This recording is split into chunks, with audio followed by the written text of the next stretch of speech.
Hi guys, it's Jessie. Welcome to the Girl Wake Up podcast. I know what you're saying.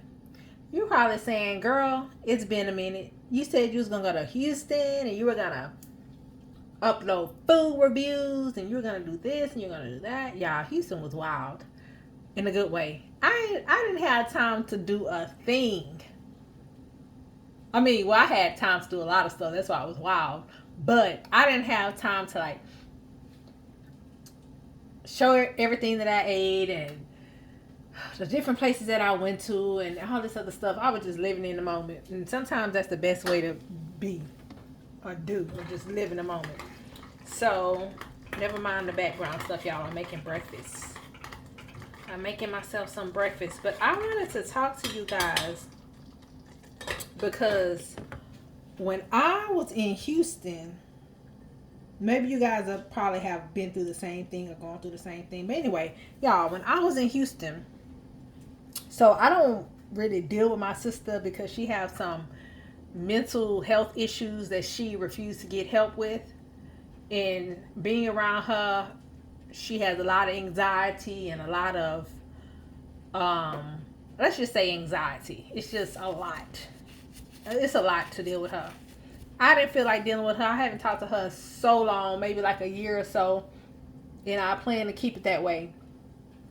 Anyway, while I was in Houston, let me tell y'all how family will do you. While I was in Houston, I had a few people come and tell me some lies that my sister had spread about me. And these are very reliable sources. It had got so bad, y'all, even one of the family members recorded her saying things about me. And they played it for me to hear. They was like, what is wrong with her? I was like, I was trying to ask you the same thing. What is wrong with the girl? Like, we know she needs some counseling or mental health therapy, but she won't go get it. So anyway, guys, I'm going to tell you guys something without telling too much. Now, pull you up a seat, get you a straw, because this one is real juicy, right? So, it was years ago, maybe like the early 2000s, right? We knew this guy. Let's just call this guy Dallas. We're going to call him Dallas. Dallas had this little thing going on. He made check stubs and did job verifications, right? So my sister had came to me. She was like, I really need to move, but these people saying that I have to make 3 point something times the rent, 2.5 times the rent. She was like, I had the money for rent, but I don't make that much. She was like, but I know every month I can have my rent paid. So I started asking around, and I knew this friend. And she was like, yeah, because my sister didn't have a place to stay. She was basically homeless with her kids. And I was trying to find her somebody to get what she needed to be done. So my friend, she was like, yeah, Jessica, I know this guy, Dallas. She was like, he make check stubs and he can verify it and everything is legit.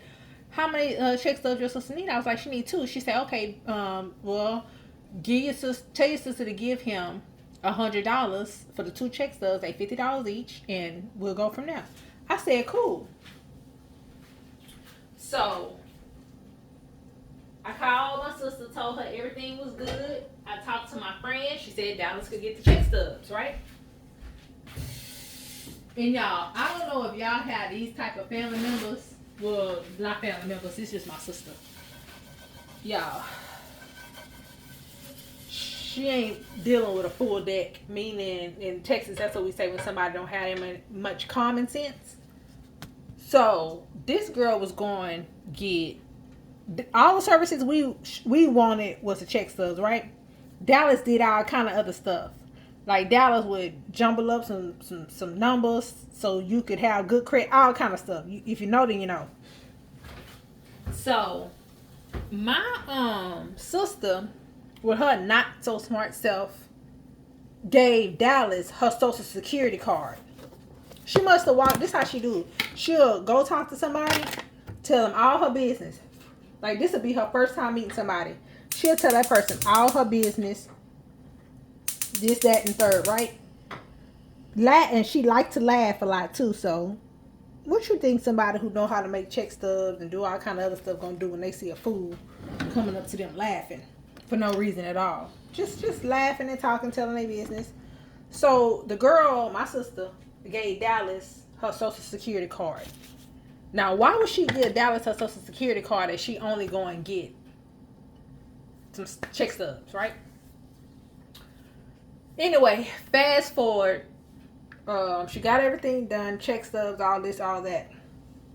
So I was like, I asked her, I said, how did it go? She said, oh, it went pretty good. I gave him my social security card and he told me he was going to keep it and I can pick it up with the check stubs. I said, why would you give this guy your social security card if you only getting check stubs? She was like, he asked for it. I said, oh my God. Fast forward a few years later. She goes to check her credit, right? On her credit report are some apartments that she never lived in.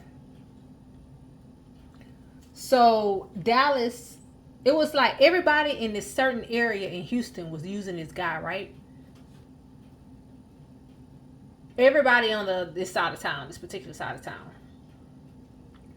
She goes to check her credit. It says that she lived in these apartments, which we all was familiar with because I even lived there in the early 2000s, like early. But a few years after I moved out, somebody got an apartment in her name. I stayed on like third floor. 5, 6, 7 years later, somebody got an apartment in her name in those same apartments that I used to live in on the first floor. So she had been telling everybody who would listen that I got an apartment in her name. Y'all keep in mind, she's saying I got an apartment in her name. I had already moved out those apartments years ago. I had got this apartment like 2002, I want to say, and I lived there from 2002 all the way from 2006. Whoever got the apartment in her name, which was a man. I remember she saying it was a man. And we looked it up online. They got this apartment in 2012 through 2016, I think. I was already living on a whole nother side of town with an apartment in my own name.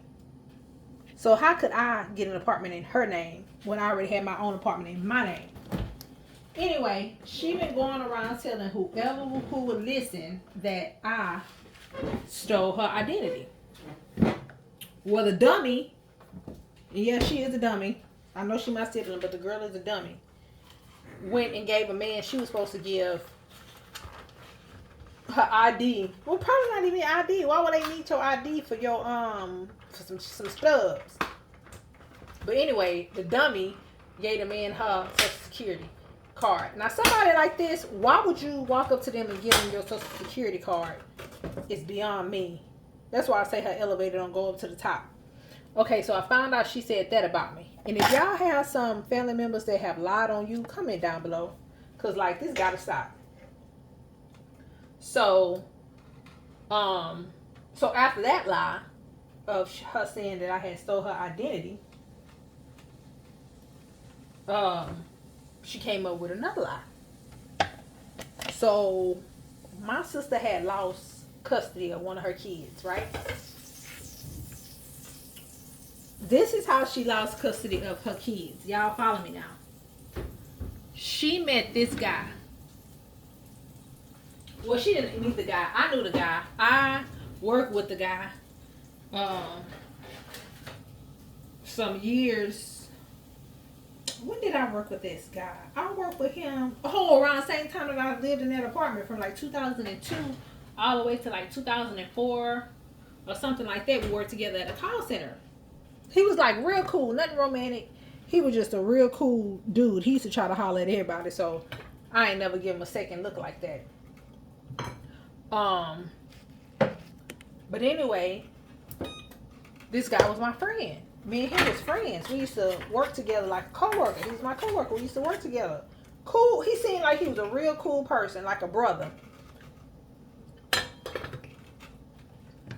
Fast forward some years later, I stopped working at the call center because I got a job at a hospital in Houston, the cancer hospital in Houston. I tried to produce at that cost, and I was like, look, this job give me benefits. I'm going over here.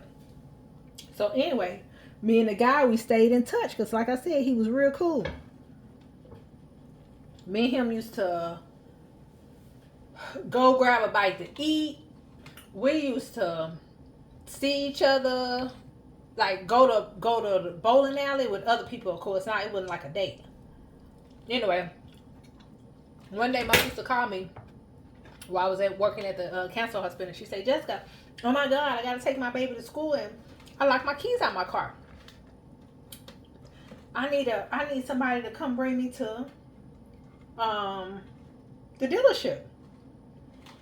And I told her, I said, I can't come get you, but I know somebody who can. Y'all, this was like before Uber was popular and all this and all that. Well, before we all knew about Uber in my family. So I called my friend, the guy, and I said, hey, my sister, can you go help my sister out? He's like, yeah, because that's how cool he was. He was like, yeah, where's she at?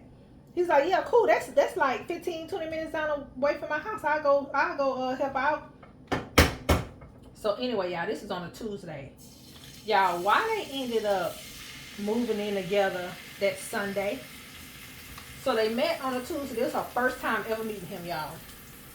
On a Tuesday. And they grown. I know they grown. That's their business, whatever. But fast forward a few months later, she had got pregnant by him. And when she got pregnant, y'all, boy, the shit hit the fan. When I tell y'all shit hit the fan, they started fighting. He started beating her butt down. I'm talking about drag out fights, like knocking her out. She had the baby. They got in a big fight. Baby hit the floor. It was like a whole bunch of crazy stuff. Y'all. So, at the time, one of her kids was old enough to talk. And was going back and forth telling the daddy that my sister and a guy was having real bad fights. And he was hitting on the kids too. This what her child went back and told the daddy, who used to come get the child on the weekend, right? So eventually, y'all, it got so bad. It was like knockout, drag out fights. Eventually it got so bad. My sister kid ended up coming to me and a few other people telling us what was going on, right? And my sister was denying it. Anyway, the daddy of the kid, he had a lot of money. I'm talking about lawyer money, y'all. He got lawyers. And the lawyers told him that the kid had to write a statement saying what was going on if the kid didn't want to go back, because the kid was saying they scared to go back. Shit, wouldn't y'all be scared to go back? Y'all mama get knocked upside her head and she ain't leaving. Anyway, come to find out, kid had told me they had to write a letter, right? So, over the weekend, when I was in Houston, well, I had heard this before too. I had heard this a lot of times before. Y'all, why my sister telling everybody that I wrote the letter to get her kid taken away from her? I said I would never. The kid grown now in college. Still living with the daddy. I said, baby, I would never. I would never call no child protective services on none of my people. Unless the child getting like SA or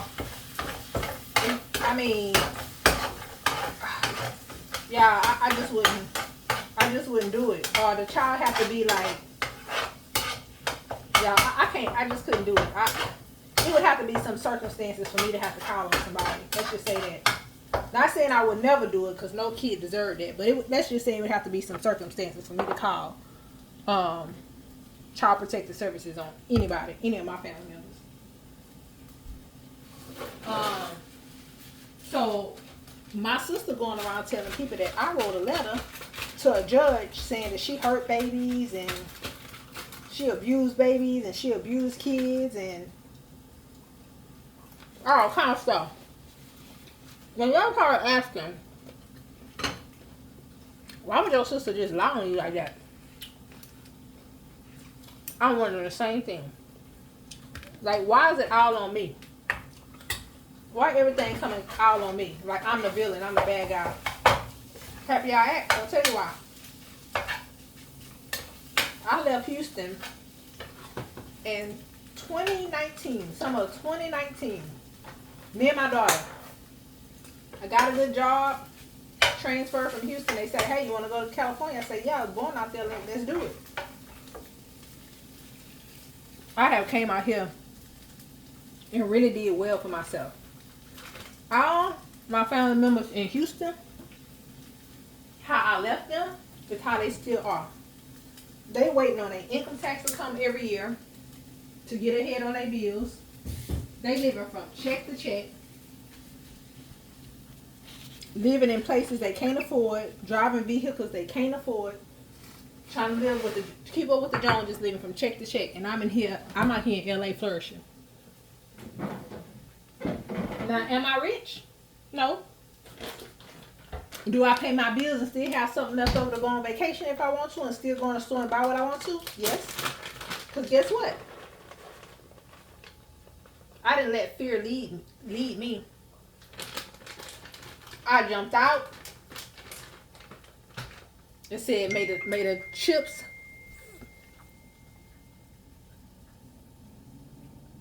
Made the chips fall where they lay. Or however that saying go. Maybe I got my child who was out of Texas because I was living from check to check. And barely making it off of that. I'm talking about barely. I said I refuse that to be me. So now when I come back to Houston, and I visit Houston at least 2 or 3 times a year whenever I want to go out there. You know, people still miserable. Broke, busted, and disgusted. And it's sad to say that people hate to see you come up or do better than what you was doing before. So they have to make up lies about you because they didn't have the same courage, endurance, and they couldn't believe in themselves like you did. So what they do? They spread lies.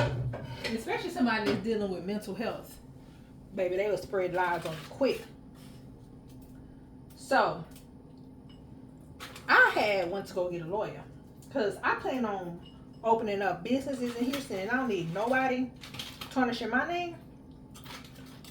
And one of my cousins, she's a Christian. Down home Christian, baby. Prayer warrior. She told me, don't get a judge. Let the Lord take care of it. I'm still considering getting a lawyer because you ain't about to put dirt on my name. Yeah, I even went to the police department and asked them, was there anything on me saying that I stole somebody's identity or what? And they was like, no, you're fine. Like,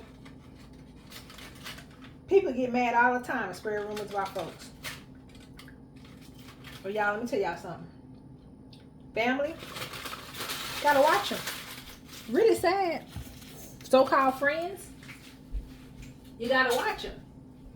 Jealousy will kill a person and eat a person up faster than cancer, AIDS, COVID, whatever. Y'all, I just encourage y'all today to just keep on doing you, keep on being you, and these haters can kiss our asses. Bye-bye.